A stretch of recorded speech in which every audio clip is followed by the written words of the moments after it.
Okay, welcome to what probably is going to be our final meeting on critical path,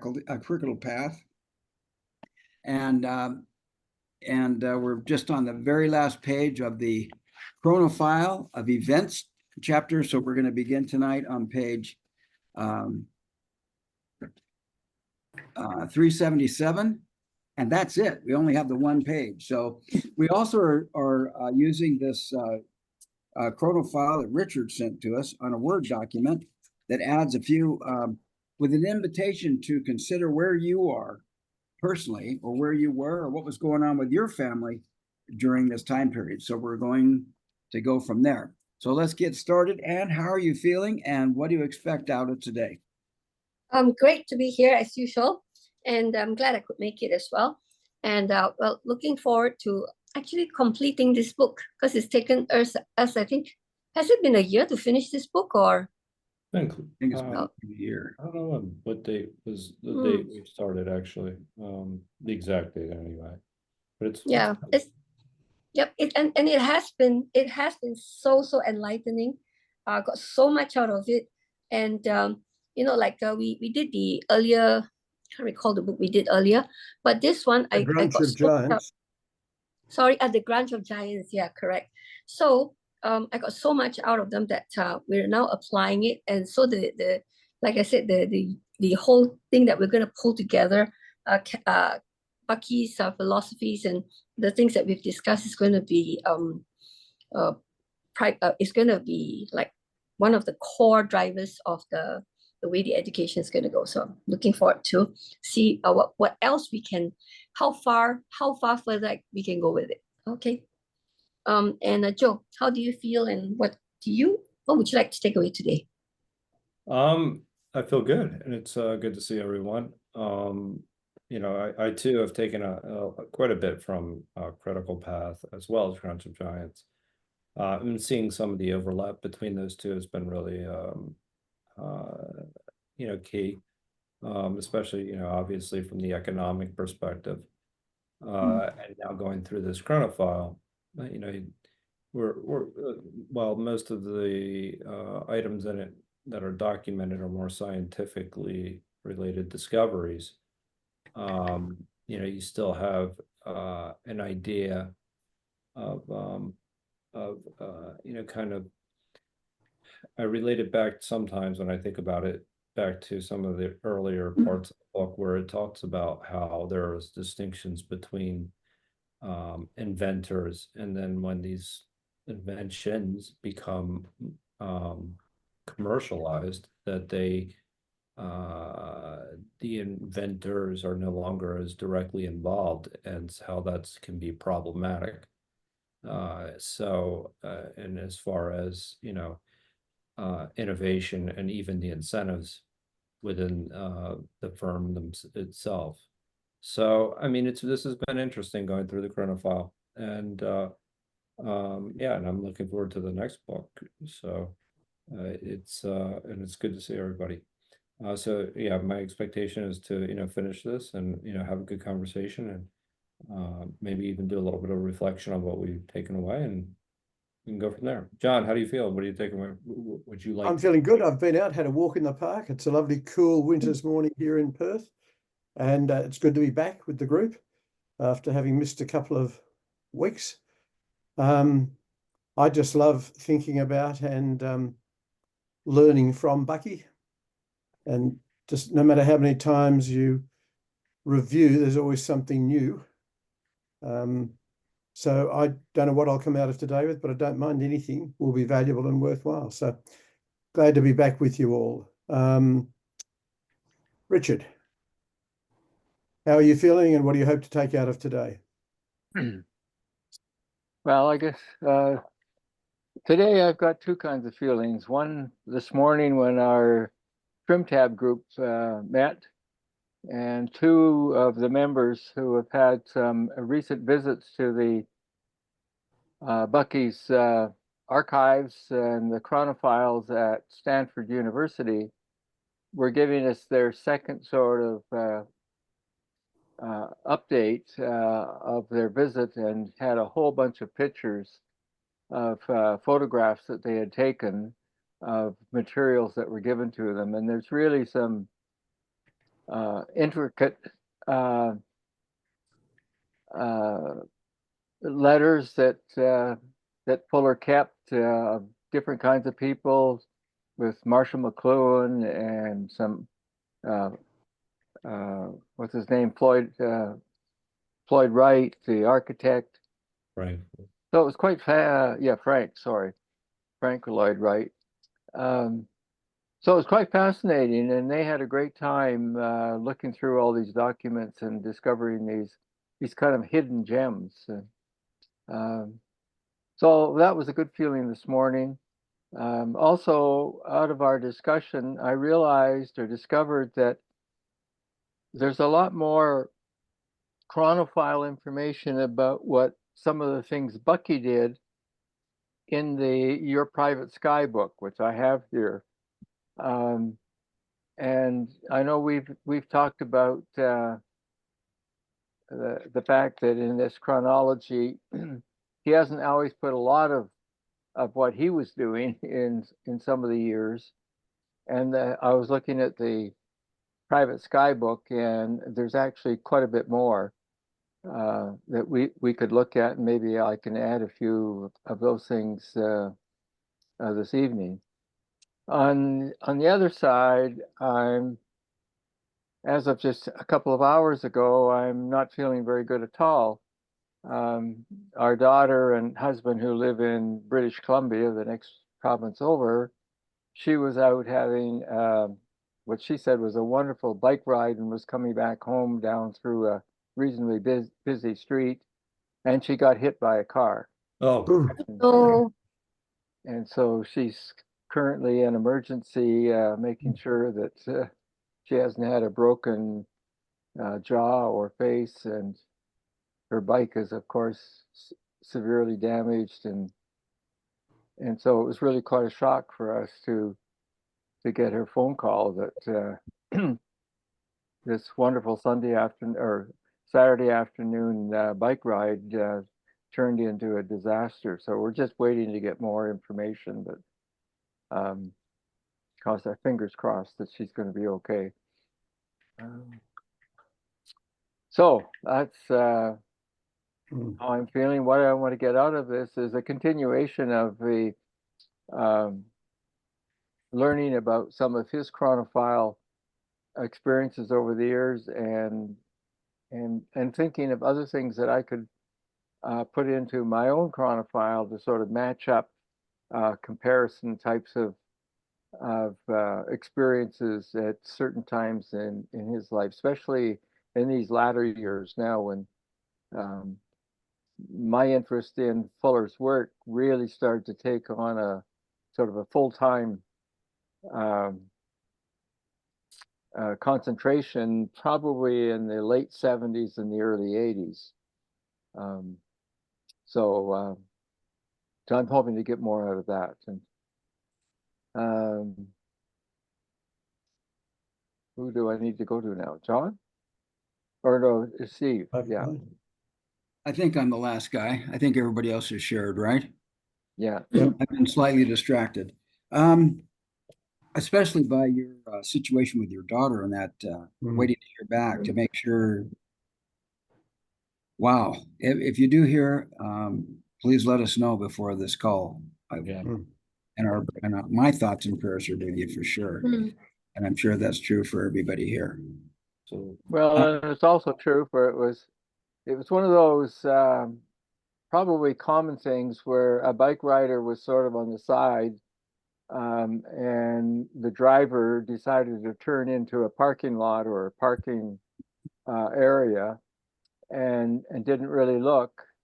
And so she's devastated, and she had a young daughter in the car that our daughter said looks like she was maybe 11 or 12 years old. So it's traumatizing for both in a very major kind of way. And Richard, how are your fires doing over there? California's got its worst fires. I-15 from California to Utah was shut down for 5 hours. They wouldn't let anybody out of California. What's going on in Canada? Well, our well-known tourist area, Jasper, Alberta, which is part of the Banff Jasper Mountain Corridor. Jasper, well, probably a third of it was burned to the ground.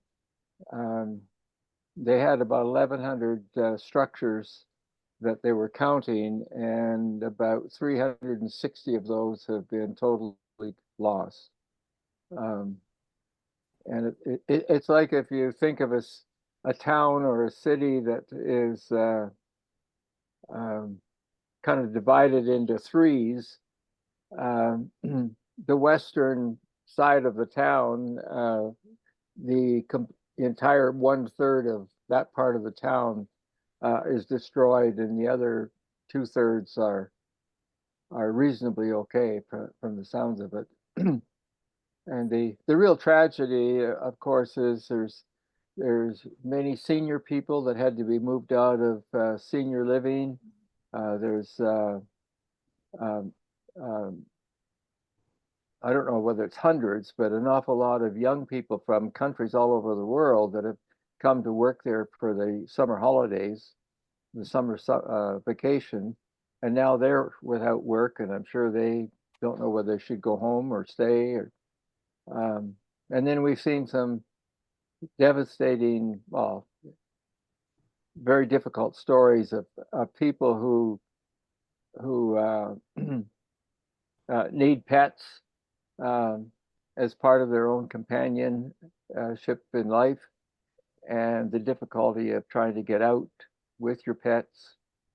And then on the other side, we've heard some really wonderful stories about how the wild animals in the area have figured out ways to protect themselves from fires like this. But the firefighters faced what they said was a wall of fire that was 100 meters high, 300 feet. And that's just unimaginable in terms of what you're going to do if you see that kind of fire wave coming at you. Now everything is sort of under control, or we're getting hot weather again, and so they're afraid the fires are going to pick up. But the people of the town can't get back in yet to find out whether their homes are okay or not. And of course the rebuilding is going to start, but who knows how soon that's going to actually accomplish anything. Okay. So thank you for asking. It's really. And again, prayers are with you and your daughter. Mm. So we're on the last page of the appendix number 1 of critical faculty. We're going to take a look at events that Buckminster Fuller thought were important to document between 1972 and 1979. We have Richard's chronophile along the line, and I've got those same years down. And just because somebody might be looking at this for coming attractions, we're talking about probably finishing the critical path tonight, and then we're going to do a fuller explanation by Amy Edmonton. And this book goes through synergetics, different ideas about Bucky's geometry, and helps explain what goes on there, maybe in more reasonable terms than Bucky does. Well, at least for the average person. And just as a note, John and Richard attended a seminar where Amy was presenting back in 85, I think you said. 95. 95. So that'll give it some good context too. And John, just as a producer, you've got a big light behind you, which is taking the light off your face. If I didn't know it was you, I would think it was. Just 1 second. What I'll do is this. Okay, good. Is it, was it Max? Who was it? Oh, see, already it's better, John. It's just a blind. Yeah, good. Well, there's still, as you shift around, you'll notice your shading on your face will change. So That's wonderful. Okay, good. We're about ready to start on the book. I'm going to open up the PDF file. They have changed the buttons on this thing. Yeah, they did an update. And when they do that, it drives me crazy because then I can't find them. Okay, so what we're doing is I think I'll just share. I'm going to share the individual page. This allows me to do research in the background and then show some additional screens as we go. So here we are on page 377. We went through 1971, moon soil brought back, and we're going to start at 1972. And here we go. I also have Richard's bio. We've kind of extended an invitation to kind of think, what were you doing during these years? What events were occurring in your life that are kind of fun? And Richard has done some great jobs, including some events that are probably in Appendix 2, but they're not in this Appendix number 1. So we'll just go ahead and start off with this thing. John, you want to? Yes, I'm happy to read. For our last night here? Yep. So 1972, Jupiter flyby launched, because you just read about the moon soil brought back. 1972, computer programmed subway train. 1974, orbiting space station. Astronauts spend 85 days aboard Skylab space station. Close-in pictures of Venus, Mercury, and Jupiter. 1975, Bucky's Synergetics published. Particles with charm discovered. Venus soft landing with surface pictures. Satellite brings educational TV to 2,400 villages in India. And US-Soviet satellite link-up. Marketing of home video recorders and home TV projection systems and home personal computers in 1975. Let's Wow. pause right there. Yeah. Let's discuss this for a second. Now, I want to know how charming particles can be. Do you know what that refers to, Anne? No. Okay. So when they're talking quantum mechanics, Joe, you can look it up real fast if you want to, what charm on particles means. But when they started working in quantum mechanics, they couldn't really see the things that they were tracking. They could get electrodes would hit a screen and they'd see a dot, but they started naming things like spin and color and charm just to give some names to say this is how one particle differentiates from the other. The same way we would say, well, this desk is red or blue, or this desk measures 3 feet high and that desk measures 4 feet high. They just invented ways to calibrate these particles. So that's what charm means. Now, maybe Joe has come up with a more specific definition. Charm quirk, actually. That's what had come up for me. So I can read, I'll put it in the chat. Well, and read it and put it in the chat if you would. Yeah, the charmed quark or C-quark is an elementary particle found in composite subatomic particles called hadrons, such as the JPSI meson and the charmed baryons created in particle accelerator collisions. Several bosons, including the WNZ bosons and the Higgs boson, can decay into charm quarks. All charm quarks carry charm, a quantum number. The second generation particle is the third most massive quark with a mass of 1.27 plus or minus 0.02 G, see what that is.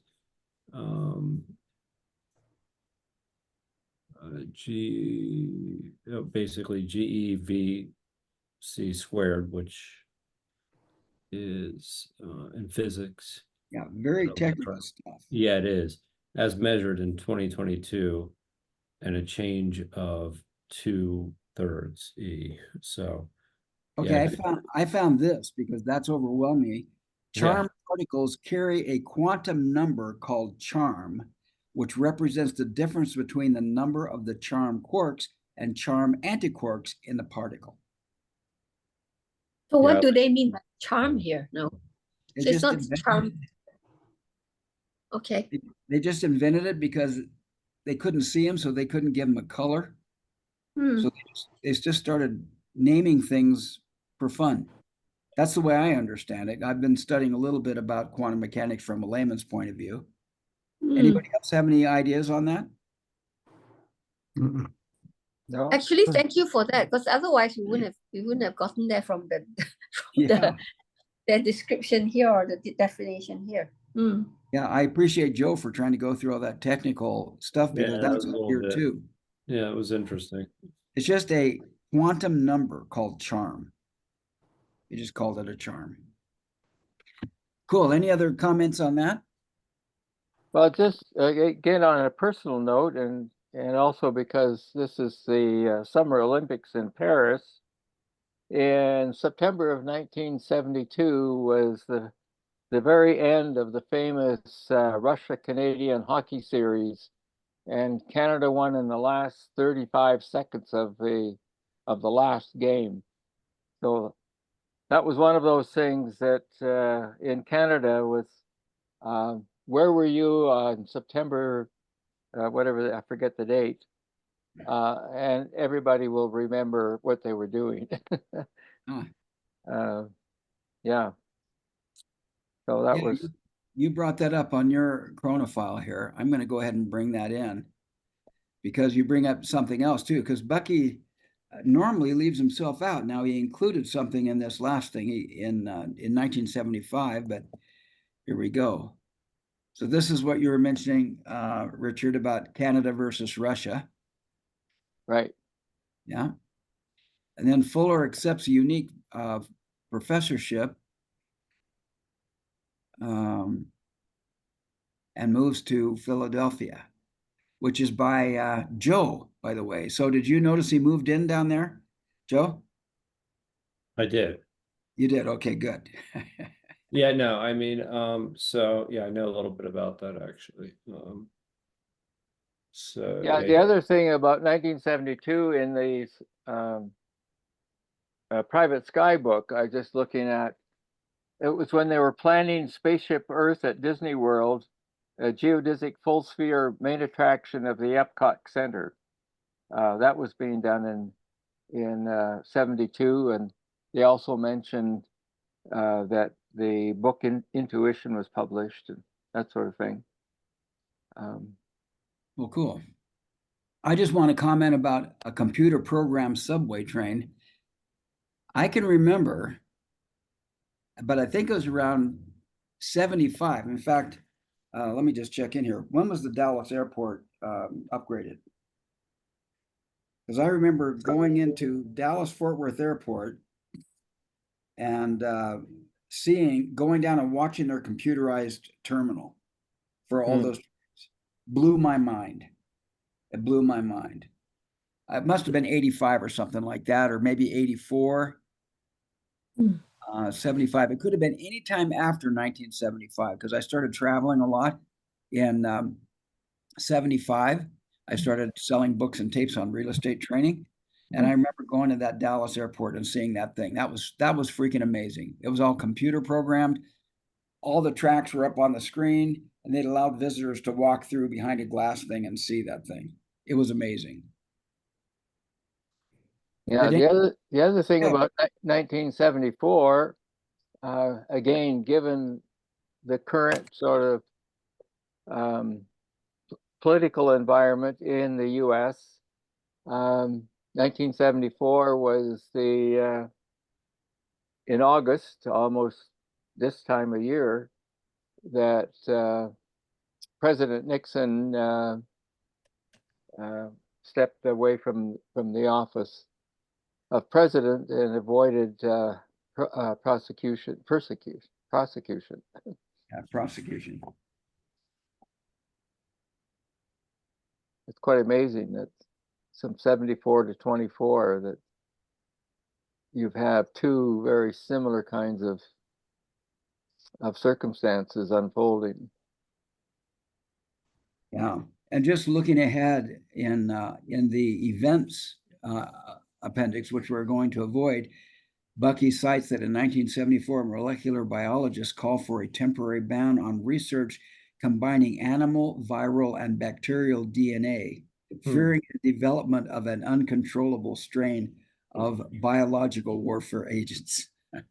Yeah, that's one of those things actually that I really never understood as to why, and maybe they have, and I haven't come across it, but it, you know, individuals that are, you know, on the front lines is for animal welfare, that why they don't necessarily make more of a case that you know, that you know, the open markets have a way of actually spreading viruses that actually can get out of control. Yeah. So it's almost becomes a national security thing. But anyway, I mean, that's neither here nor there. But yeah, one of the things that I was thinking about, where was it? It was the I thought I heard yeah, the computer program some way, but I thought I heard the personal. Oh yeah, there we are. Oh yeah, and the video recorders, the home TV projection, and home personal computers. You know, I think that, I mean, that's a lot. And even the idea that 2,400 villages in India were getting TV, and you know what that whole transformation, that whole world actually meant. That was huge. I mean, that's obviously it's a different age that you're walking into. But the other part is that also at the same time you have all these home appliances coming into play. You know, personal computers like, or you know, video recorders, all these other, you know, kind of are even if you don't even necessarily think about that, you think about the ideas of Walkmans, you know, where Sony was coming out with these devices, which were actually, you know, served as an idea for the iPods. Essentially, that's what, you know, Steve Jobs was actually, you know, kind of often thinking about when he was, you know, the idea of putting music in this small device. So I mean, that's a major shift, where you're looking at how we actually engage with technology and information in a completely different way. Specifically, you know, obviously television is one of those, but that had been around in the US for a while. But also these tools that are actually, in addition to that, and personal computers obviously revolutionized the world. Yeah. Yeah. Cool beans. Shall we continue? Any other comments or thoughts here? Where were we? 75, end of. I just screwed it up by hitting a button. Hang on, my computer's not. Sorry. Yeah, we ended up End of 75. yeah, end of 75, beginning 76. Mars, 76, Mars unmanned landing. Progress in unification of general relativity, quantum mechanics, and thermodynamics leads to prediction that miniature black holes, 10 to the 15th grams, created early in history of universe, are exploding now, yielding bursts of gamma rays that should be observable, and the world's largest solar furnace in France. That's 76. 77, many moons discovered around Uranus. Gene-splitting technique to attack human disease. Cruise missile, neutron bond, and charged particle beam weapons secretly researched. First explicit demonstration of a burn within the target core. In fusion reaction. Fiber optics for a telephone transmission using gallium arsenide lasers. Instant motion picture system marketed. Chinese claim to predict 3 to 6 major earthquakes. World's first test tube baby in 1978. Smallpox completely eliminated from the planet. All microwave CSAT satellite. Oh, sorry. Yeah, all microwave CSAT satellite launched to study ocean surface. Insulin production using recombinant DNA techniques. First transatlantic balloon flight. The Gossamer Albatross, human-powered England to France flight. Jupiter flyby photographs. Fly's eye dwelling machine prototype completed. Interferon studied by cancer researchers. And that's it. That's it. 1979, and Bucky left us in 83. Yeah. Yeah. Okay, I was just thinking maybe I should share this because US, Canada, and Malaysia, we are like worlds apart, right? Especially back then in the 70s. I think the rest of it kind of impacted us on a more global level, but just want to share the impact on the video players and in this part of the world. Back in the 70s, we had programs, a lot of programs from the US, but we also don't have a lot, like US and UK both, right? But we also don't have a lot of access to many other things. Just give me a minute to. Okay, so say for instance, we didn't have MTV. A lot of the sports were not accessible to us except for football. Yeah, because we're easy for English Premier League. But otherwise, sorry, I had a call, call coming. What happened was we were able to get a couple of, we are young people right then, children back then, right? Outside of the cartoons, programs, we didn't get anything else. So to be able to get interested in stuff and learning stuff from watching TV was very limited. And then, but you had a couple of programs from America, like for those of us who really enjoyed the music industry and so on, and kinesthetic fellas like us who wanted to learn how to dance. So there were a couple of programs that I remember, Solid Gold and all that. We were recording it and we were listening and watching and looking out for programs like that. Whereas you all had MTV, and MTV was like, we heard of it, never got to see it. We never got to watch. And then it occurred to me also, like basketball and a whole lot of other sports. Malaysia and Asians wanting to get better at the games. We had no one to look at, we didn't even know what really, really good basketball looked like, and it only, I think, was it 80s or 90s, was it, that we had constant programs like the NBA, we had access to NBA. Otherwise, we had no clue what great basketball games look like, Then that was, and then like, say I give an example, we were in school and we were learning how to do the cha-cha and things like this, right? But what we got was basic steps. So we had no idea what really, really great Latin American dancing looked like, or ballroom, or just none. And it was only much, much later when finally we had the satellite TV, which was like probably, I'm thinking has it been 20 years that we've had that?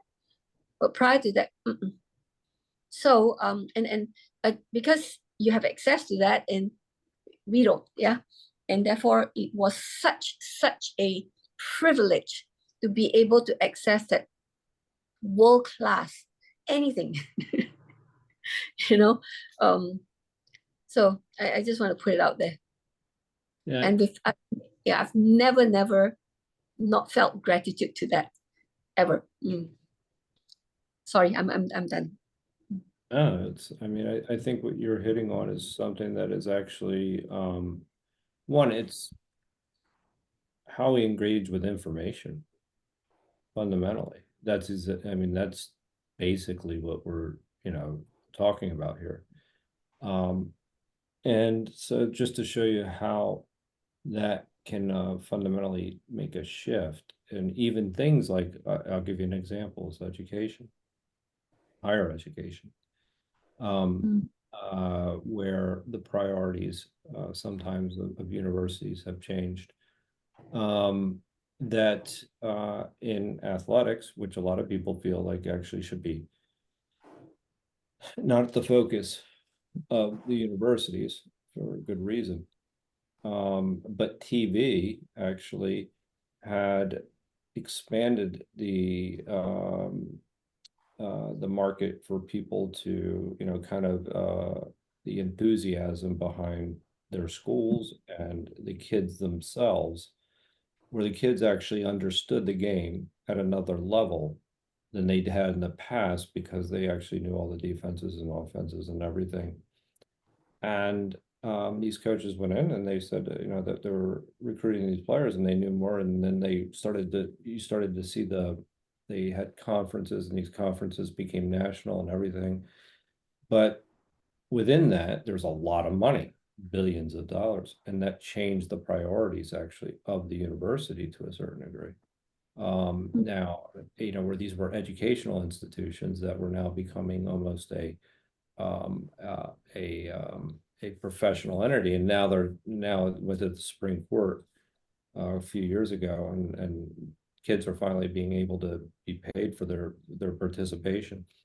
But bottom line is, a lot of this is generated by the mass communication of TV, where you have this popularity, this enthusiasm behind these types of things. So that's consumerism in a sense.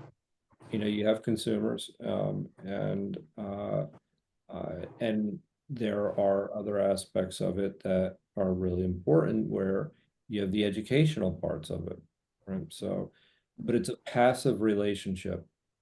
That's the important part about the television age, where it's a little bit different now in the digital age, where you're actually engaging a little bit more, even though and so it's not necessarily. This is where a lot of people feel like, that things like storytelling become a little bit more important on a personal level, whereas the stories are being fed to us. And there's actually something that I'm going to lead a meetup on, but I haven't really read it fully. And it was just about how David Foster-Wallace had actually talked about how television, in a way, promoted, kind of self-awareness. But anyway, that's a whole other thing that I actually still need to go through to actually be able to fully explain it, and I'll put it in the chat. But it is actually, supposedly a very good paper on talking about how our relationship with television actually changes your consciousness to a certain degree. Yeah. So I mean, that this is you have access to things that you've never had access to in the past. And therefore it changes the way you look at the world. It can also be a catalyst for change. So, meaning, I'm thinking along civil rights, things along those lines, or even news, obviously. And even though that's gone the wrong way, but these types of moments, and personal computers being also another one of those moments, that where and then the internet coming after that. These are moments in history that are actually change the way we interact with one another, and they change the way we think. And so it's important to recognize that. And we're giving examples on different areas, but when you really kind of think about the totality of that, it's pretty remarkable. It's pretty remarkable. I mean, in the sense, and then I think in the digital age, now it becomes something where, well, now we have iPhone or phones in general, and how do you, well, what are the possibilities that we have not explored with these tools yet? Yeah. What's going to be the next thing that actually revolutionizes them? Joe, just now as you were sharing, what you see TV being able to impact communities and stuff like that, right? It just occurred to me also where we have a mentality here in Malaysia and a few other Asian countries, right? That actually holds a lot of us back. And the civil service is and the leadership, in the country has kind of gone in that direction as well. What I mean is this: today it's at a point where, because we are so far behind, right? A lot of the information with like the best in the world we've never seen, we've never heard, we've never experienced, for so long, and so we had access to the world. Let me check and see when the satellite TV came out, and even then, not all of us had access to that, right? So when that started, so that means us having access to the world, it's been a very short space of time. And but the mindset of the people here is we follow. So if you do have a great idea from this country, very often you have to go out and get recognition and come back in. Like say for instance, our USB, pen drives. It was created by a Malaysian. It was invented by a Malaysian, but he had to go outside and come back in. There are quite a few other things that we couldn't get the support within the country. They had to go out. Somebody in another country took it on, bought it, and then it became so big. And then the country, like, yay, they're from Malaysia. Even this, the golfer, oh my God, what's his name now? Vijay Singh, I think. Oh, sure. Remember the golfer? Yeah, Sure. Vijay Singh. Yes, he was in Malaysia in his early days as he was a struggling player, right? Because I think his wife is Malaysian, but he got nowhere in our country. Okay, and luckily he left the country, made a name for himself, and then it's like, Vijay Singh was in Malaysia. That's very, very Malaysian. So and from going through this, I realized that kind of thing has impacted. A couple of countries in Asia have stepped out of it, that they're no longer like following. They took the lead and they just went on and charged forward. I think it's the Asian, they call them the Asian tigers, like countries like Korea and Japan and Taiwan, Hong Kong, Singapore. And back then they called them the Asian tigers, and now of course we have the Chinese dragons, like that kind of thing. But these are the countries that just kind of charge forward, and they have no holding back. But Vietnam has actually stepped up and charging forward, but the rest, even like our neighbors Indonesia and Thailand, and far behind. We're just far behind. And then if you have something new, they can't recognize it. They try to fit you into parameters that are set already. And therefore, if something you create has no parameters, the acceptance is really, really difficult. Sure. In terms of getting approved, like especially the approvals from the local councils and the ministries and things like that. So, and I'm just realizing that that's where the root of that kind of mentality came from. Yeah, so that's a pretty hefty realization. How to change it? I'm not sure, but I think there's a lot of things that have to be reimagined in order for those things to change. And I do think that in a way you are hitting on a very important thing, is that even how these local communities will actually accept some of these ideas or changes, and essentially I don't know. I think it could work something like where these are technological hubs that can be set up where it's a little bit more democratizing in the sense that who has access and be able to commercialize technologies. That's something that there's a lot that goes into it. There's also this idea how it could be fundamental to infrastructure, and that also has a big component to it as well. I mean, so basically what I'm saying is that I do think things could possibly change, where, you know, not necessarily everybody goes out to, you know, kind of commercialize their idea, and that this could be done locally.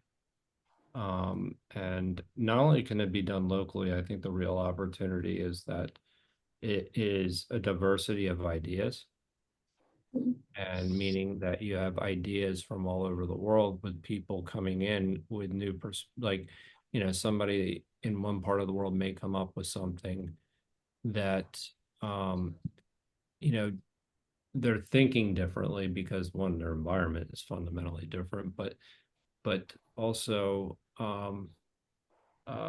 in how they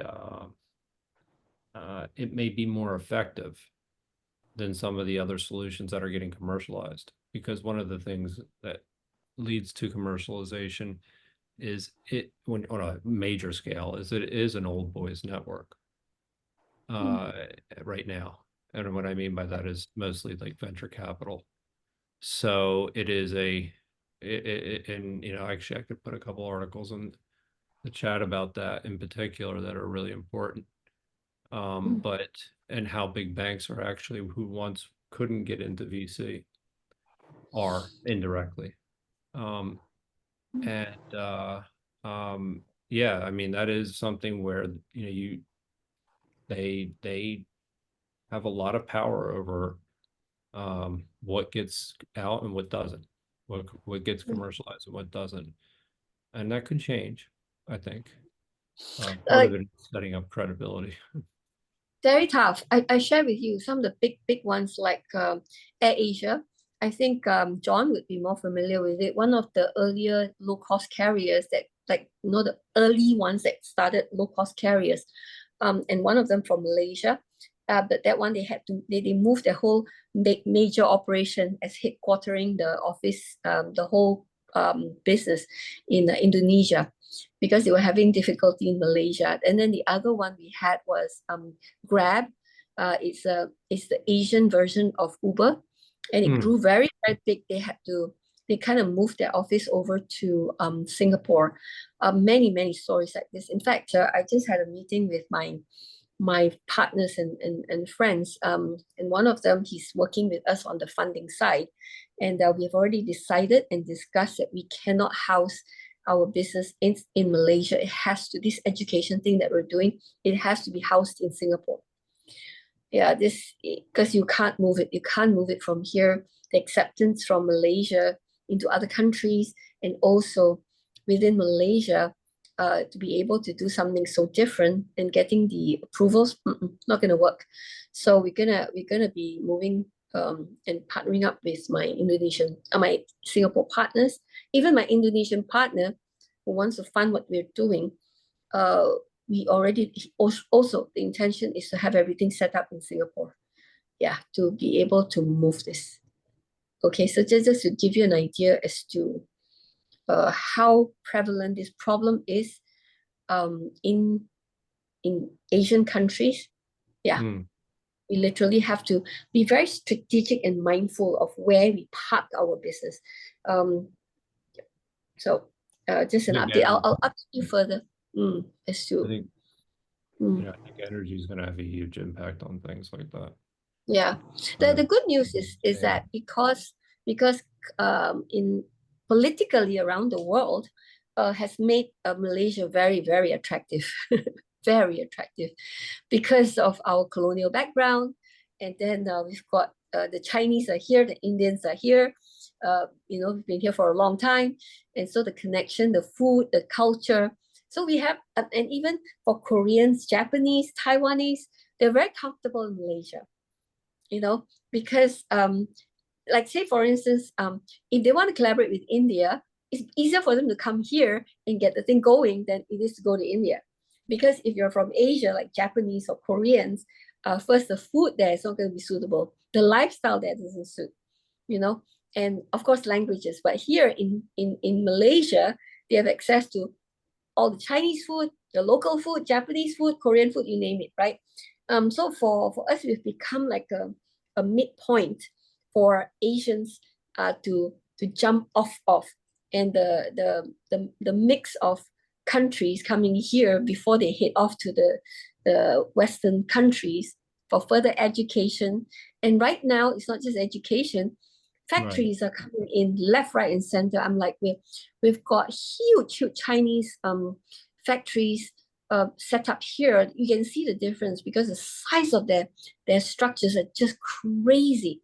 And just around my neighborhood alone, the minute I drive out just less than half a kilometer away, I've got 4 huge ones, with a 5th one coming up.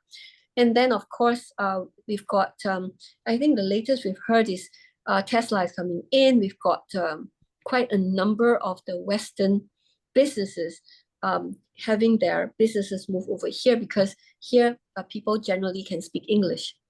If you go to Thailand, most can't speak English. You go to Indonesia, you also have a problem there. And Vietnam is very welcoming, but even then they still have problems with people speaking English. So it's become like but it's like you got to bring things in, and here, whatever you have here, you got to go out to come back, you know?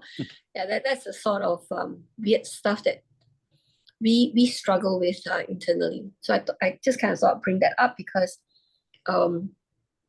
that sharing, just that one bit of information, 1975, has made it all so clear.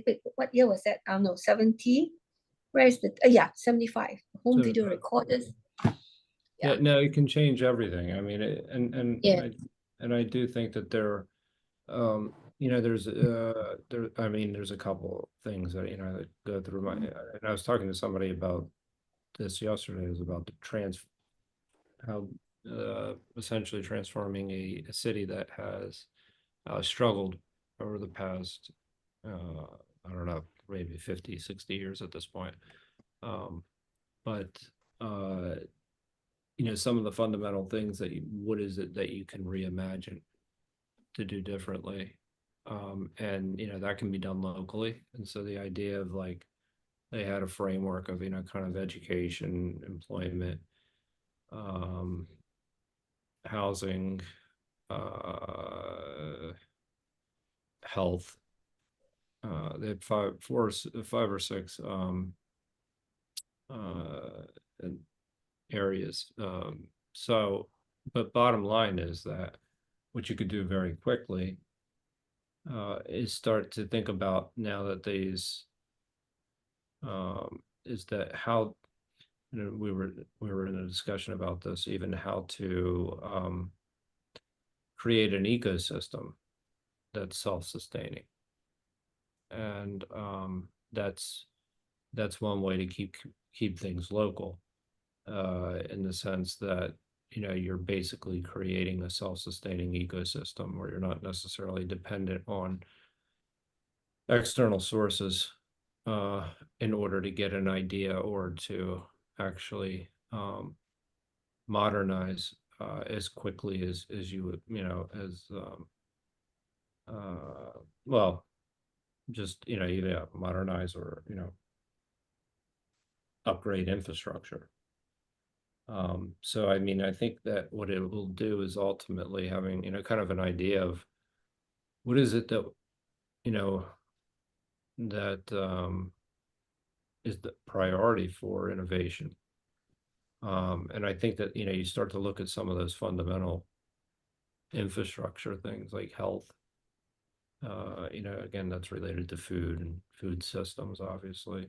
Housing, we've talked about that, how to reimagine housing to make it effective and affordable. Education is something that you're at the forefront of, which is, I think, is about to see an upheaval more than most industries, especially in the U.S. Because I mean, it's just not sustainable right now because of the debt that students come out with. It's something that right now it's contributing to the income inequality. And then part of this is all based on energy. I mean, I was talking to somebody not too long ago how TikTok was opening up servers in, I believe maybe it was Oslo. And primarily because they had hydrogen plants and had cheaper energy. So that's another factor to figure out as well. So how does energy play into the whole, into this? So it's kind of, there are a lot of moving parts, but I think that we're also at a time where it is unique. I think, and I mean, we can overstate that sometimes, but I do think that there, you know, I was talking to somebody about changing voting systems. And that's another area that if you know, a way of having secure ways of actually ensuring that people can vote from their devices. And, you know, that's incredibly democratizing. That's something that, and that's very doable. That's very doable. So, I mean, when things like that start to come into, come into play, then yeah, you can really start to, there's a lot that can be reimagined, but I don't necessarily think that people are going to have to look outside of their countries to innovate it in the future.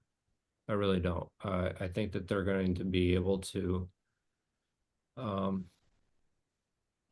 know, have an opportunity at least to innovate locally. So it's and I mean, there's some really big things that could happen as a result.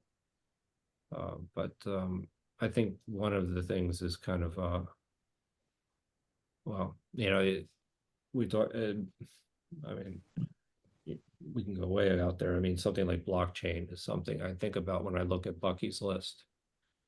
You know, if we were creating a list, you know, 20 years out into the future, what we think a chronophile would look like 30 years out, 40 years out, where something like a blockchain would come in, where you could secure transactions between people, where you have transparency, where information can be validated. Those are things like, you know, that, and if you think about it in a sense, and I know a lot of people are concerned about the rate of innovation for some reason, you know, for different reasons. But, you know, the internet is really, I mean, you know, at its current speed, I mean, you know, it's been around what? I mean, since 25 years, that it's been a lot longer. It's been obviously since the 50s, but 25 years where it's been on a mass scale where it's, you know, you've had kind of cable and fiber. I mean, everything else was dial up, I think, earlier, at least for a while there. And now we could actually reimagine even having an internet that's secure and decentralized. That's pretty fast. And the possibilities that exist with that. So I think that you know, it would be an interesting exercise to, you know, not only have a chronophile, but I mean, looking back, I mean, to you know, think about what could be imagined even going out 30, 40, 50 years and making a list as to what we, you know, that may even be a really cool exercise for us, you know, for the next 40 years, 30 years, like, is it blockchain? Or is it, how is it education?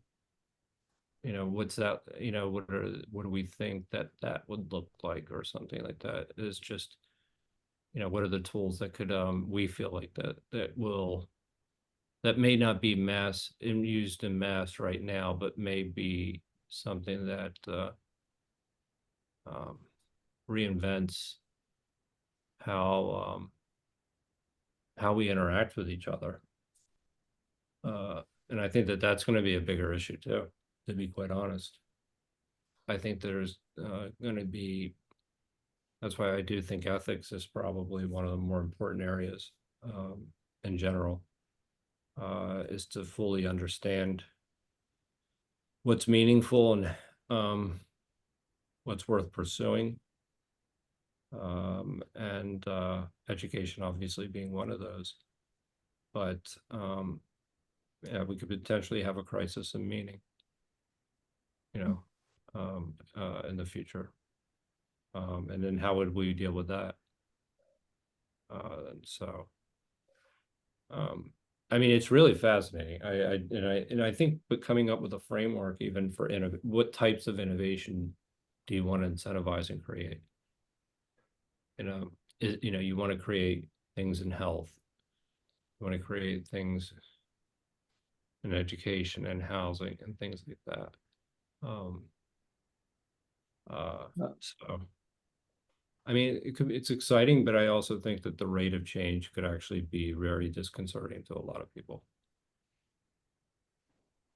Well, just to give you kind of an example along that line, I worked with a group of students in 1998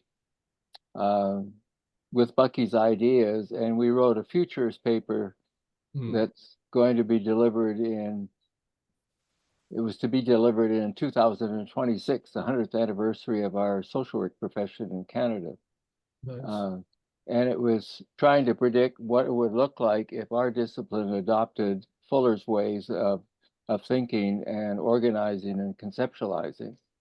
And then in 2002, I worked with a professor at the University of Tennessee in Memphis. And again, we use Fuller's thinking to construct how you would develop a curriculum at the university level for teaching that particular kind of profession. So it's interesting to look at what things could be done if you were following Bucky's way of thinking and Bucky's way of conceptualizing the idea of a minimum whole system, and then what can you build off of that? Yeah, so it's I think you're right, Richard. Some of the things that even I was thinking about recently is some of how Bucky's language and synergetics could be captured in a way. I was talking to somebody who's simplified the way language is captured, and even Bucky's ideas, what they would look like if they were captured in his simplification model. Also, even the ideas of that. Actually, I was going to ask you for that, Steve. Anyway, was when we went through the images of Bucky with all of me, and where he has the symbols. Oh yeah, the 13 symbols for me. Yeah, he also has symbols for other things too. There's like Right. more. So that's an interesting thing in the future as well. I got to go back over. I've been meaning to go back over them for, I don't know, 3 weeks now. But yeah, that's another area of how Bucky's ideas can actually, have an opportunity to be, incorporated into the mainstream. Specifically also some of the, when you talk about housing immediately, that's some of the ideas that what's possible with that it was really exciting. But it's these taking Bucky's ideas and at least giving them a platform. Yeah, it can reorient the way people think about not only from a geometrical perspective, but But also a human perspective. Well, this is the interesting thing for any one of us to look at. But when there's all kinds of literature now that will always talk about the importance of doing something holistically, whether it's in health and education and so forth. And so whenever I find an article or literature about the importance of a holistic foundation, I'm always looking for what's the underpinning sort of infrastructure to explain what they mean by holism. And to this day, I find absolutely zero that goes beyond anything other than saying, "Oh, we got to be holistic, so we have to take into account the psychological or the behavioral or the physical or the mental." But that's it. There's this idea that people are thinking in wholes, but they just come up with whatever they pull out of the sky as their example of what whole means. They don't ground it to anything, least of all any of Fuller's writings, which is really interesting. So most people who talk about holism are just talking a bunch of in some respects, nonsense rhetoric. Well, and they want you to buy into the rhetoric of their avant-garde because they're using the word holism. well, and I think you bring up a good point, but there's also, I think that it's very difficult to execute in whole systems sometimes. Meaning, there are some people that think that way, but there's a lot of barriers that prevent them from actually being able to execute. So I'm thinking in terms of just something like housing, example of that, right? So there are so many barriers, right, that you almost have to, somebody may have an idea of how to really kind of to do it differently and a better and efficiently. But there are local municipalities in the United States, at least, on how the zoning is done, and there are so many different things that you actually have to compromise in the interim that actually prevents you to actually from executing in a whole system. But if you don't start with a holistic sort of agreed, I agree.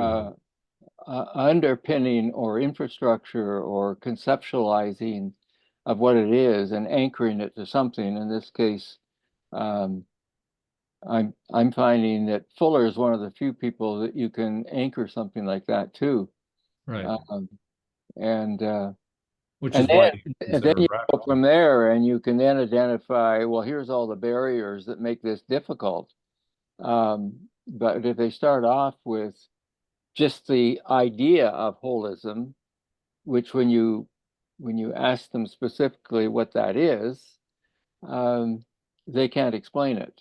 Well, that's different. I mean, but I'm just saying that there are probably, there are a lot of individuals that start out with the whole, and whether, that they have everything in mind, but there are so many compromises along the way that it doesn't look like in execution what. No, but that's the whole thing.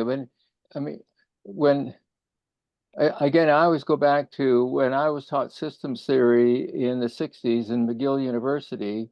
They kept telling me that a system is made up of a set of interacting parts. And eventually I started asking, well, how many parts does it take to make a system? And nobody could answer it. Right. And it took me 10 years before I found Fuller's work. And the first thing I found in his work, he said minimum 4. And at that point, it didn't matter to me whether he was right or wrong. He had a definitive sort of explanation as to why he said 4 and why 4 was his number. And so you can go from there. Then somebody could come along and dispute that and say, well, no, it's not 4. It should be 6, should be 8, whatever the number is. It's not a question of disputing. It's a question of what happens in the execution of it. No, but that's what I'm saying is like, so. but they don't start off with even the chassis or the fundamentals of Well, what they're right. going I to mean, try and yeah, execute. you were just mentioning it, and I'll give you a perfect example of something is that even fundamentally where there's not questions answered is there's Stuart Firestein was talking about this idea that how many neurons there were in the brain. And some student asked where did that number come from? And all these university professors, actually no one had any idea. So that was a fundamental essential number that they were all using. I forget what the exact number was that they were using, that nobody had an answer for. So that fundamentally that they actually didn't capture what, something that they took to be an axiom was actually fundamentally completely wrong. So what I'm saying is that even if they were starting off, if you're starting off with if the axioms are faulty within the system and the approach that's being taken, that may appear as somebody taking a holistic approach, but it doesn't really matter if you're actually starting from a point that actually doesn't necessarily have any foundation. So, and that's what happens, I'm saying many times with an execution, is that people have to actually even compromise some of the things that they consider to be foundational. So, it's yeah, I mean, there's your point taken, Richard, is the idea of whole systems and thinking in terms of wholes, but there's this other aspect of it where I guess this obviously would be something that would be considered a particular, but it was something that was essential for somebody to understand, and they didn't get it right. Right. I mean, or they didn't have an explanation behind it. And so Well, it's not just actually having the number, but it's actually having a foundation that's actually under the substantive within the number. Yeah. So I think you're right, because even you were saying before, what you were saying, some of the behavioral models that you were talking about, that how there's no structure or underpinning to what they're actually saying sometimes, right? So it's like having something that's hollow, that's going to collapse in on itself. It doesn't matter if it's not, if it's actually not a foundational part. That's where it's really becomes problematic, is the inability to distinguish between principles and fundamentals and particulars. And people often get caught up in particulars. And from that perspective, you're not only going to start with not even a whole system, but you're not even starting with like something that's even going to be, well, you're starting on a part. Well, And as I part say, may not even all be. I'm trying to get at is that, again, whenever you hear people talking about starting with the whole, the one word that's always missing, except when you read Fuller's literature, is his critical word was a minimum whole. Right. The And tetrahedron. so everybody that doesn't think minimum whole, they have some conceptual idea of what everything means in terms of whole. Right. And so you can come up with ridiculous numbers or some other idea of what you Or they think come up whole. with things that they compensate for, that with, coming up with what they consider to be the whole, then they have these things that they actually then Yeah. start to factor in the, like what But- they would call, But this is my point, is that they start out with the concept of whole. They don't start out with the concept of minimum whole. right. And that's what is really fundamental about Fuller, is that he didn't say everything, although he did in the sense of saying you start with everything, the biggest whole you can think of.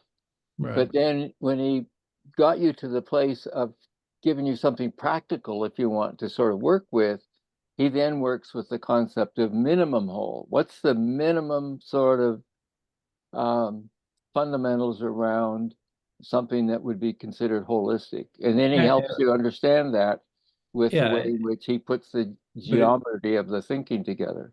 but it also has to be rooted in foundational principles, and that's where I think that a lot of also people get lost. Is that you can pick four things, right? But if there are four things that actually haven't, they're not foundational to the problem that No, you're that solving. doesn't, no, that's the whole point, is that you can pick any four things to give you this minimum whole idea, and then you can begin to look at whether they actually relate to each other in a way that makes sense. Um, and and that's why I just find it interesting that people are not taught to think in the minimum of something, and then allow the flexibility and the diversity of, there could be all kinds of minimum fours that make Yeah, but sense to what particular happens people. from there, I think this is where the problem starts to exist, is that it starts to create something. Houses are built a certain way, and then they become cheaper to build a certain way. And then it actually becomes very difficult to reverse that. So the idea that if you were to start with a more effective way of doing something, it may not even necessarily be adopted, because a bad idea can be adopted in certain cases. And once a bad idea is adopted, then you're actually just reinventing on the bad idea. So, I mean, No, part of it could be an okay. inspiration.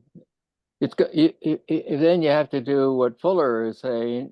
It's got to have there has to be some experiential, if you want, base to it. Sure. And Yeah. so an idea has to be tested in terms of its experiential. It can't be just any old idea. Correct. You could throw it out there, but then you have to give it that other test. Correct.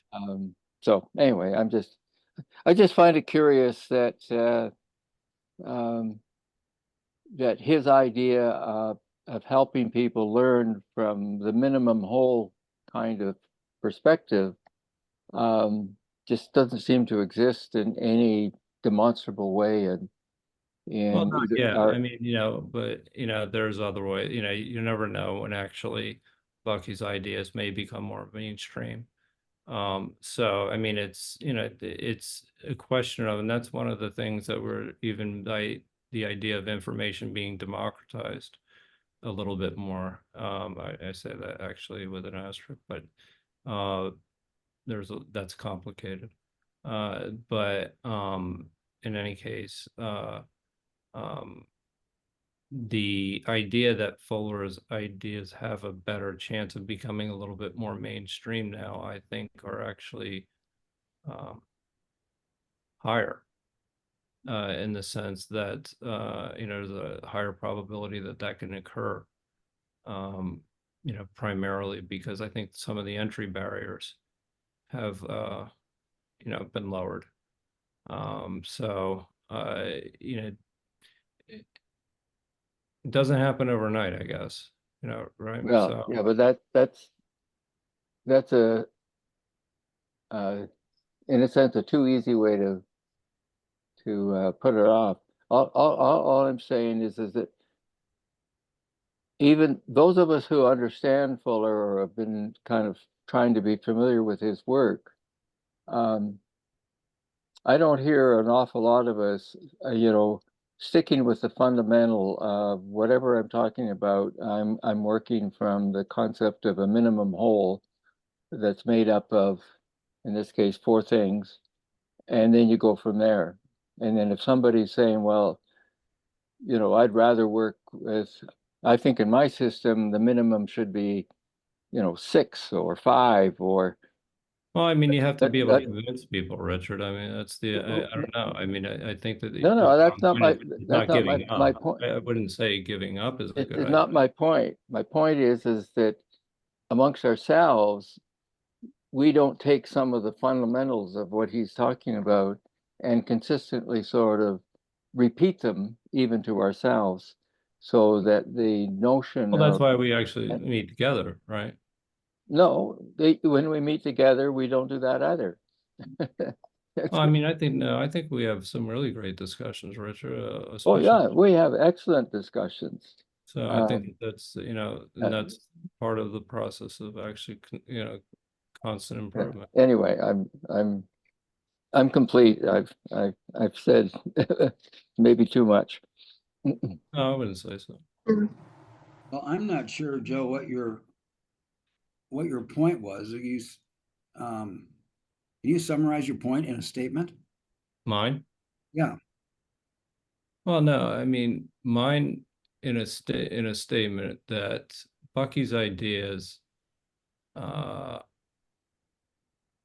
still have an opportunity to be, integrated into the mainstream. And if I were to kind of summarize everything, is that I think that this is a time that there's rapid changes occurring, and that the likelihood of that actually happening now is a much higher probability than it has in the past.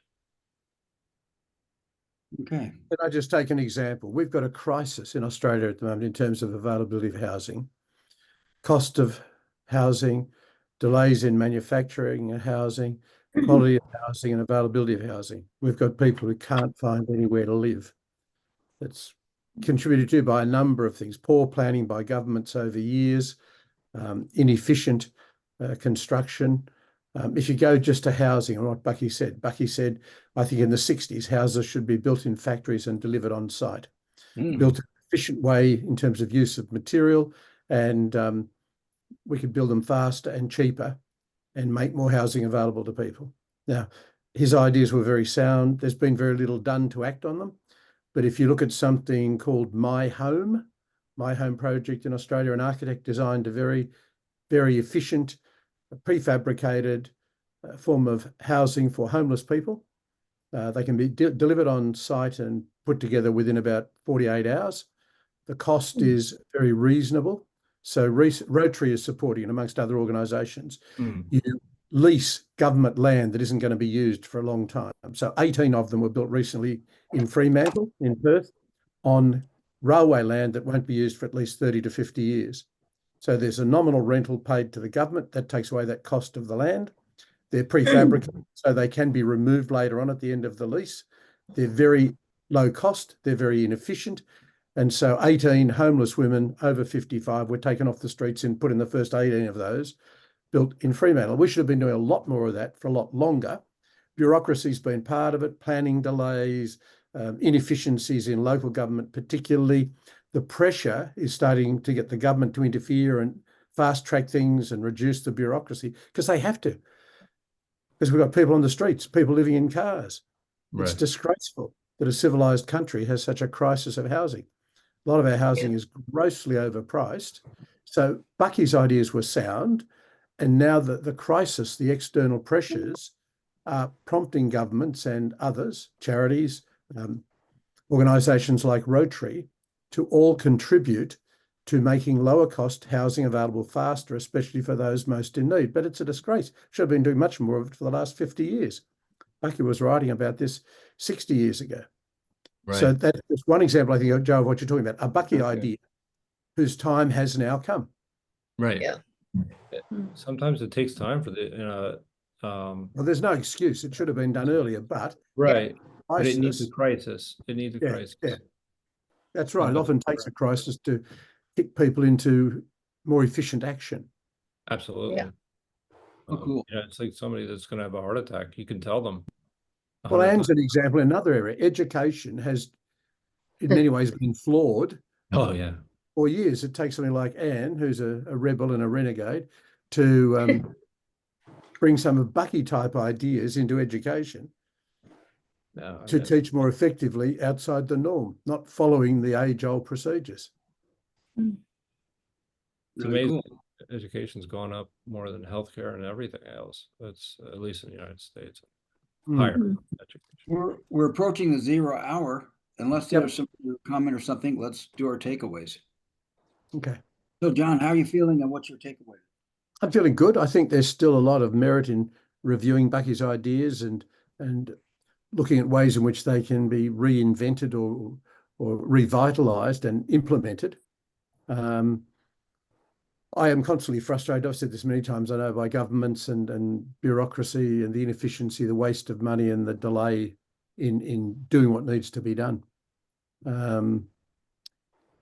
But I think it is important that people like us meet, talk, share ideas, look back at what Bucky's done, take a new view, look at it from a different angle, look at ways in which it can be implemented. So, yeah, I'm glad I've been able to make today's meeting. So, Anne, how do you feel? What do you take out of today? John, we're glad that you're able to make the meeting today. Yeah. Okay. I like a couple of the stuff that's being brought up here. Like Richard, you know how you just pull everything down to its most basic concept. Yeah. The one about starting with the minimum whole, the fact that there's a huge difference between whole and a minimum whole. I mean, we've been discussing this for a few years now, right? The idea of a whole and fractals and things like this. And yet, it's like today that reminder that it's a minimum whole. So because I'm always looking at the whole thing, the bigger thing, and then you nail it down. But then I've never really looked at the minimum whole. Okay, so it's a very, very good reminder on that one. And the other is taking a crisis to mobilize people. And unfortunately, education has not hit the crisis yet, but I know it's coming. It's coming. My Indonesian friend already told me that come end of this year, education students will be able to learn from AI, and the AI is going to be more human than most teachers would be, and they hold all information, whereas a teacher's info is limited. And I'm like, wow. Of course, it's going to take another 10 years before it'll impact the rest of the world. But the fact that it's going to be available very, very soon, it's like very, very, it's like a wake-up call, right? So, and even what we are trying to do, I can't do it for the don't haves, you know? In order to do what we need to do to change it, I don't have the don't haves right now. It's not possible. The weird thing is, it's not because you don't want to do for the don't haves. The don't haves don't want it. Middle class, even from middle class, and many of the ones who have the haves, from even upper middle class, the lower top rich, and all the way down to the don't haves, they don't want it. Okay, so it's really, really weird. Like a lot of the things I'm driving the future. I have three schools, 3 different demographics. The ones who will jump on board on all the things that we're moving and changing is my top tier school. These are parents who have been running businesses all over the place, and they do travel a lot. They have the exposure. Just like our group here, we are thinking from a very, very global level and knowing the way the world works and everything. But most of the parents don't, and they resist. Even if you give it to them, they'll it's not that they don't have the money. They'll spend the money going for tuition. You know what Asia is like, right? In Hong Kong, it's called the shadow education. Yeah, they're multi billion-dollar business in itself, right? But they'll spend the money there, but not on the things that the kids are critically going to need coming up very shortly in the future, very shortly. You know, so we are driving that from the space of from the haves, because we don't have a choice. Like I have things coming up from my school. I know that we have hacks right now. You know, our students' resume and portfolio is going to look so different with international experiences, with top level people, you know, and I give it access to both all my 3 schools. The lowest, no, not the lowest tier, my demographic for the fee structure, the lowest one, they're actually targeted towards the middle and upper middle, yeah, class.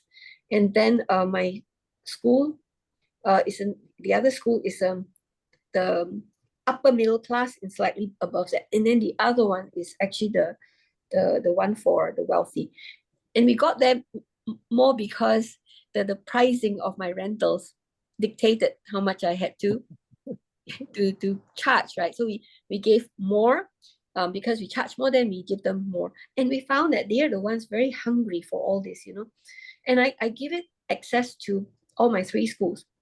Sign up, still highest for my top tier school, the other 2, no. And their parents who can afford it too in the other 2 schools. Many can afford it. But no, they still would spend large amounts of money for tuition. To the tune, my lowest tier school, I had a story from one parent. The kid was struggling with the math, at math in particular.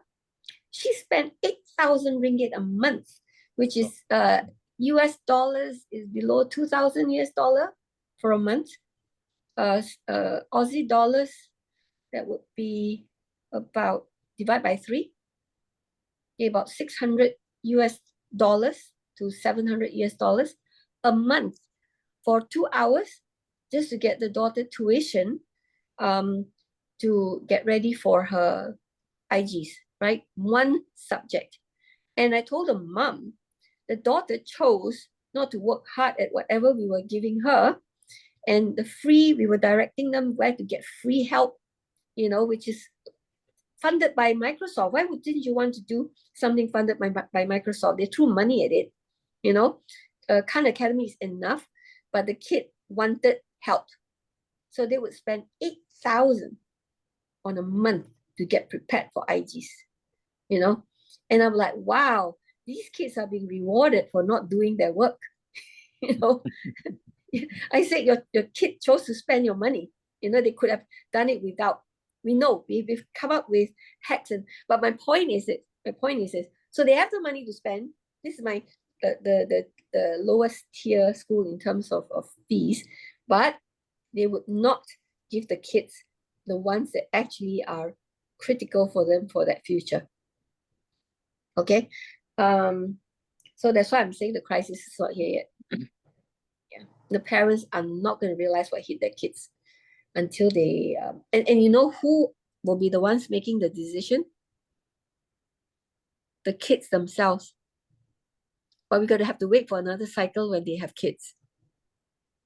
Yeah. That is how long it's going to take to change education. It's only finally now starting to happen that those who really found that education didn't serve them, they are now in their 30s. The kids are in like elementary school, kindergarten. They're the ones making very different decisions. I'm seeing it in Malaysia, in Indonesia, Japan, China, in Thailand even. Yeah, very, very different. So that cycle is going to have to happen. Otherwise, the parents currently, no crisis yet. Okay, so then Richard, have you gone? No. Richard, how do you feel? What's your takeaway today? Well, I feel a lot better, and just going back to what Joe was talking about too, in terms of the exchange and the ideas and the value. This is what I find also it's really been valuable. Just as a quick example, I knew about a homeless village in the LA area back in the 90s, and I tried to bring it into the Homeless Foundation people here in Calgary, and there was some interest, but it didn't really fly. But now that I discover what John was just talking about in terms of my home in Western Australia, I really need to get a hold of that, which I did take a quick look, and start to bring that into the Homeless Foundation people here in Calgary and say, look, you could, there's something that if you haven't seen, you need to take a look at and see how it could be adopted in our part of the world and the climate nature of our world. It's going to have to deal with cold weather and that sort of thing. But yeah, and learning about what Anne has been doing, and I had another connection that now has me trying to work, going back to this minimum 4 idea, but with a group in Ghana, who are trying to bring suicide awareness to the population. And so again, I'm trying to work with Bucky's minimum ideas, minimum whole ideas, to construct an infrastructure for them that they can then keep building on their cultural sort of way of trying to deal with something like this. That to me is really makes everything about our meetings on, in this case on the Saturday evenings, so valuable, because the kind of discussion that we generate amongst ourselves triggers off other potential sort of practical applications. That's the big importance which Anne sort of in her work demonstrates so well. It's like, what are the practical things that the kids have to learn in order to make their way in the world and make the world a better place for not only themselves but everybody else. Yeah.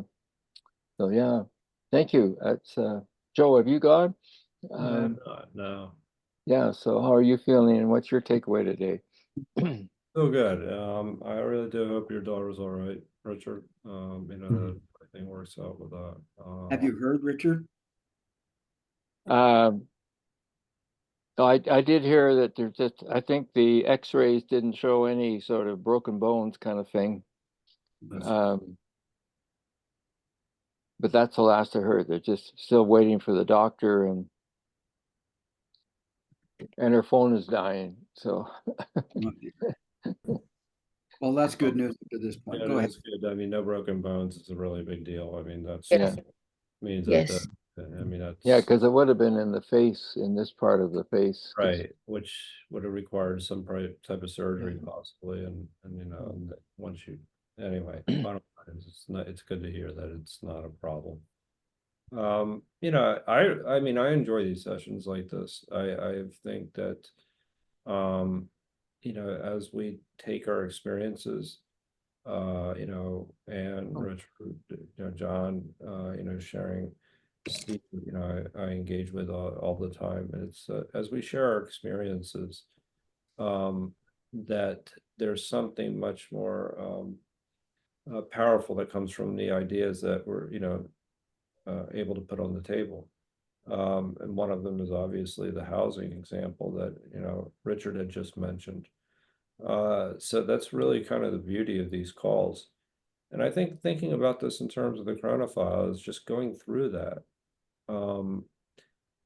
Having context, one of the things that I was thinking about this whole process is, the chronophile is actually what, Bucky was prioritizing and thinking about, and what he felt was the most significant change at that particular moment in time, at least with, as far as he was concerned. But by looking at things like that, you start to have context. And when you have that kind of context, you know exactly when to take a risk, meaning take a chance, because you're looking at industries and how they're evolving. And you're starting to understand what it is that actually, why an industry may be evolving a certain way, and what can actually be changed. So I think that that's and when to maybe when's the right time for change. Bucky was somebody that I get the impression more or less that he was just going to come up with the best idea and not necessarily allow constraints of the industries to actually bother him. But that goes to the idea of timing sometimes. And we talked a little bit about how we may have hit a critical mass in certain ways, where the timing of some of Bucky's ideas are going to get into the mainstream because of we're in an unsustainable place. So I mean, and that's what I think is the value of going through a chronophile. You know, we got insights into Bucky's thinking.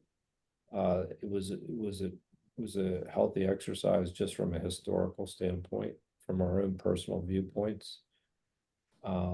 So you know, I thought that this is good. I'm excited about getting started with Amy's book as well. So I think that there's a lot to take away from each call. And you know, especially you know, coming from an educational perspective, and I really do think even the things that you just mentioned right now is how some of these AI tools or even these large language models are actually going to impact us is something that I'm really interested in, and I would like to explore it a little further at some point, because I do think understanding how language's role in how it makes us human is, you know, kind of be important to really fully understand the limitations and the possibilities. So from that perspective, I'm, you know, that's something that we could talk about down the road. Anyway, bottom line is, I would say, is that I appreciated tonight's conversation and I had a good time. So, Steve, how do you feel? What would you like to take away from today? Or Well, what are you taking away from today? yeah, I think I'm still on the mend from this. I got watery eyes, but I'm on the mend from having a hoarse throat this last week, and life is good. I was really, just in general, I was delighted with the chronophile exploration. It dawned on me how understanding a chronophile, how a chronophile can affect a debate. In other words, I'm arguing at a certain point, well, what events in history, what events in my life have been the context in which I formulate my opinion. And I think that I'm not sure that's going to solve any problem, because debating chronophiles are not, this kind of a vague thing. But in terms of me, if I'm going to persuade, it seems to me that if I'm going to persuade or present some information in a way to persuade somebody towards an opinion, if I set up the chronophile, if I set up the events that I see happening and how I analyze those events as a foundation for what the outcome is, I think it's going to work for me. I'm real excited about putting that in my book. I also wanted to just in general comment, you know, I think, Joe, you said something about imagine the world in 5 or 10 years. I can't imagine the world in 5 years. Right. I can't even. Yeah. I mean, I have no clue.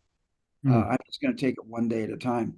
And Anne, I want to share with you that don't feel bad about having to leave and go to Singapore to come back to Malaysia. Jimi Hendrix had to leave the U.S. and go to the U.K. before we accepted him here in the U.S. So, yeah. So, you know, great people have to export themselves so they can import themselves and be heroes. So you and Jimi Hendrix, all the way. So let's see. Chronophile. Yeah, and this concept of minimum whole, because I think people go to solve problems, and it's good to come back to, okay, what is the problem? Let's describe the whole, and the whole is huge. So let's just describe the minimum whole. Let's just describe what it is we're going to look at and see if parts. And the words that got left out of that conversation about the minimum whole, I think it's assumed and underlined, are the interrelationships. Right. Bucky showed how every time you add another point, it just magnifies the complexity of the situation. And when people realize that as soon as I'm going to say, okay, here's my whole, let's define all the vertexes and then determine how many interrelationships there are and see if it's even comprehensible. And it's not. We got to minimize. I just really like that conversation, and I really wanted to add the word interrelationships into that.